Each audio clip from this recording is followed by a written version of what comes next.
Kita bicara masalah hati, yang kita sudah tahu hadis Nabi SAW yang berbunyi, di dalam jasad seseorang manusia ada gumpalan darah. Kalau dia baik, maka akan baik semuanya, dia seperti rajanya. Dan kalau dia buruk, maka akan buruk semuanya. Itulah hati seseorang. Ulama membahas panjang lebar hadis ini, bahwasanya yang dimaksud dengan hadis ini adalah bagaimana hati yang diisi dengan dosa itu akan merusak seluruh anggota badannya. Seluruh anggota badannya.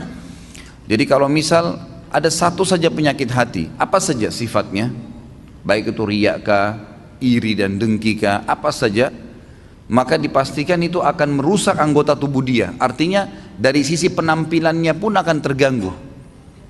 Mukanya, paras wajahnya akan berubah. Orang yang biasa iri dan dengki, wajahnya beda dengan orang yang hatinya nggak ada penyakit iri dan dengki. Beda. Memang ada cahaya-cahaya keimanan di situ di wajahnya. Tentu ini bahasanya besar kalau saya ingin bahas juga hubungkan dengan masalah ibadah. Tapi kita cukupkan dengan masalah penyakit hati yang memang dari penyebab anggota tubuh seseorang selalu terjerumus dalam dosa. Efek besar sekali terhadap hati yang diisi dengan kemaksiatan itu akan berpengaruh kepada fisik dia, dari rambut sampai ke kaki. Subhanallah, pada saat ulama hadis dengan pekahnya menjelaskan kenapa Nabi SAW pada saat meninggal, mohon maaf ini kalau teman-teman yang punya uban, gitu kan? Tapi kita bicara tentang Nabi SAW. Nabi SAW waktu meninggal tidak memiliki uban kecuali 3 lembar. Umurnya 63 tahun. Ini mungkin kalau orang cuma baca sepintas, oh Nabi SAW memang tidak ada ubannya. Tidak ada sesuatu yang penting bagi dia kalau dia tidak kaji lebih dalam. Tapi kalau kita kaji lebih dalam sebagaimana sebagian ulama hadis, mereka mengatakan apa sebabnya Nabi SAW tidak memiliki uban kecuali 3 lembar di umur 63 tahun. Sementara banyak manusia umur 30 tahun, 40 tahun sudah ubanan. Dan secara ilmiah terbukti uban itu datang karena banyaknya beban pikiran. Kalau tidak, maka ada kesalahan teknis dari penggunaan zat-zat ilmiah di rambutnya. Itu mungkin. Jadi kalau kayak sekarang gonta-ganti sampo mungkin atau apa saja itu juga bisa jadi pemicu. Tapi umumnya orang yang selalu beban pikirannya banyak, apalagi kalau berhubungan dengan penyakit hatinya, iri dan dengki, selalu hasut dengan orang, kok bisa ya dia dapat jabatan, kok bisa ya dia punya mobil, kok bisa ya dia punya istri seperti itu, suami seperti itu ubannya luar biasa tuh. Mohon maaf kalau yang punya uban ya, saya bukan menyinggung, tapi ini sebuah penelitian ilmiah. Kenapa Nabi SAW seperti itu keadaannya, gitu kan? Ternyata ada penelitian yang dihubungkan dengan teknologi sekarang, itu berhubungan sekali. Nabi SAW dikatakan dalam hadis Bukhari oleh Aisyah radhiyallahu anha, Nabi SAW tidak pernah marah, kecuali hukum Allah dilanggar.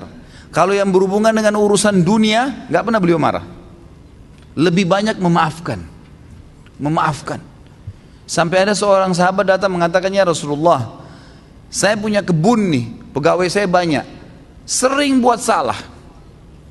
Yang kurma disortir salah sortirannya, yang diturunkan tunda waktunya, mestinya harus panen sekian banyak, ditunda besok dan seterusnya, banyak masalah nih.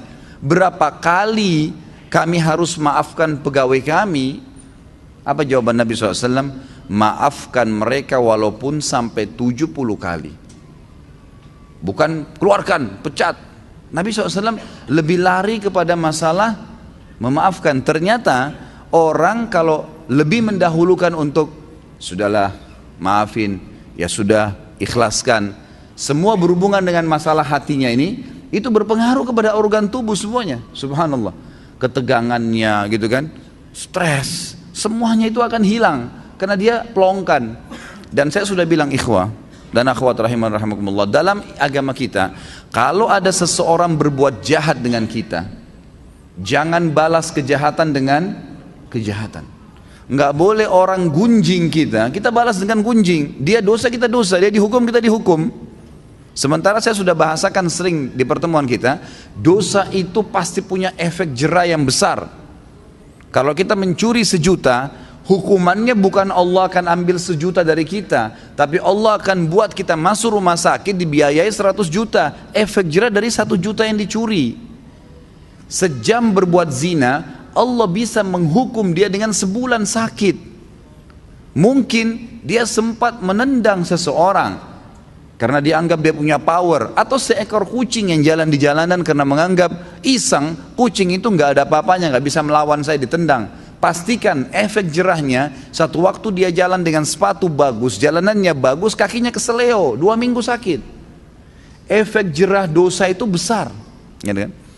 Jadi jangan sampai kita menganggap orang buat dosa itu oke-oke saja. Atau antum pernah punya peluang berbuat dosa, misal satu waktu pernah peluang bisa berzina nih dengan seorang wanita yang antum sangat kagumi, atau seorang akhwat kita punya peluang berzina dengan seorang ikhwah yang dikenal dengan kagumi, lalu kemudian tidak jadi.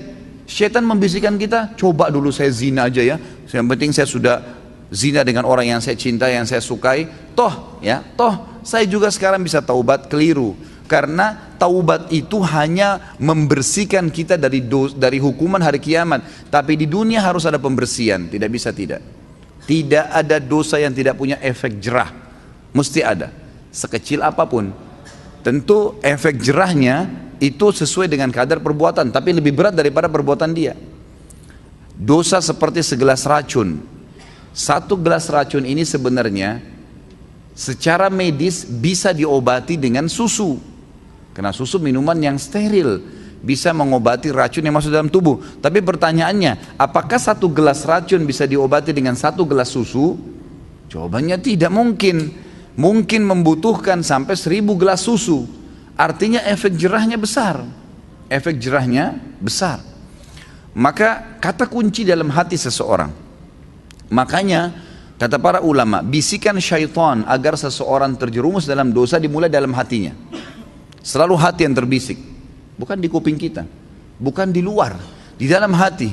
Tuh lihat tuh begitu tuh coba aja, tuh nggak apa-apa. Dalam hati bisikannya. Dan kalau kita tahan juga dalam hati, maka tidak akan ada masalah.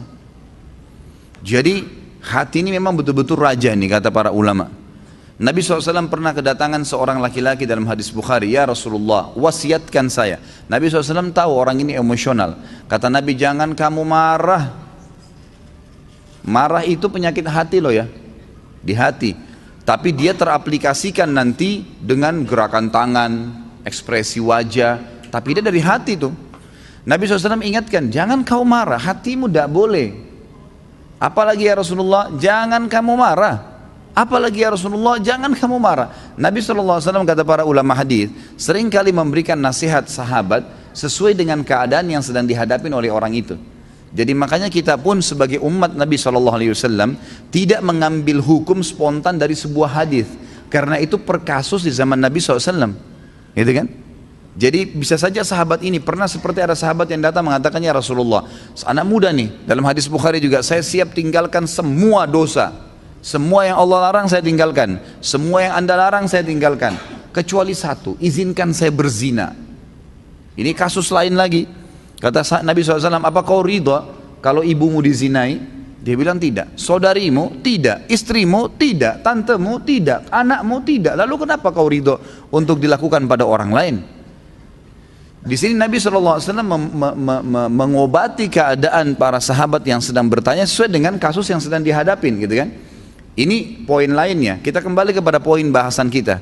Bagaimana Nabi SAW tidak tadi sampai beruban, kecuali hanya 3 lembar di umur 63 tahun, karena luar biasa dalam pengontrolan hati beliau. Tidak mudah marah, kecuali hukum Allah. Lebih banyak memaafkan, gitu kan? Dan saya sudah bilang tadi, ikhwan dan akhwat sekalian, ingat, jangan keburukan dibalas dengan keburukan.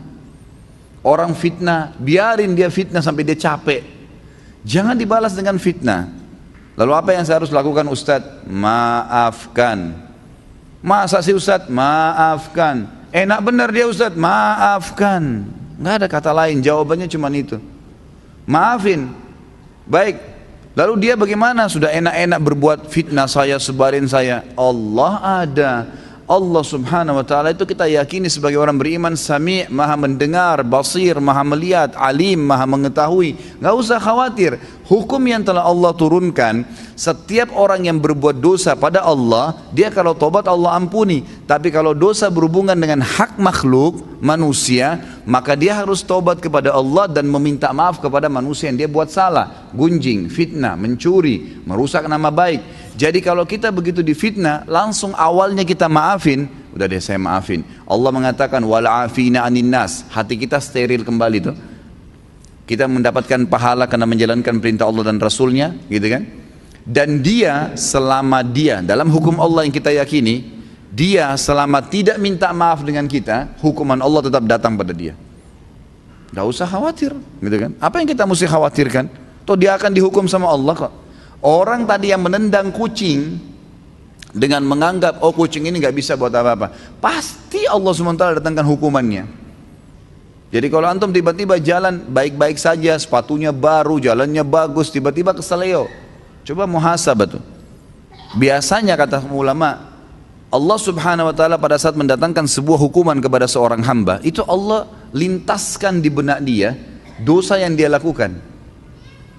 Subhanallah. Misal ada orang tadi keselio, pada saat dia keselio, aduh sakit, itu terlintas pada saat itu atau beberapa saat setelah itu, apa yang menjadi penyebab dia keselio? Kalau dia jeli dia bisa tangkap tuh. Oh ternyata dulu pernah ada orang yang saya tendang nih, pernah mencuri sepatu, pernah apalah gitu kan, pelaku-pelaku yang dilakukan, maka datang hukuman tersebut. Orang kalau masuk rumah sakit tiba-tiba, kemudian dirawat di rumah sakit selama 3 hari harus dirawat, demam berdarah atau penyakit apa saja ya. Kemudian dia pada saat sakit, pastikan kalau dia peka, kalau dia kembali kepada Allah, dia bermuhasabah, ya Allah ini apa penyebab dosa saya bertobat sama kamu kalau seandainya ada perbuatan salah, itu pasti terlintas di benaknya apa penyebabnya tuh. Misal tiba-tiba dia teringat, oh dulu pernah dia minum khamar, oh dulu pernah dia buat sesuatu yang haram, terlintas tuh istighfar kepada Allah, gitu kan. Seperti itu. Jadi hati memang betul-betul dikatakan sini mahkota.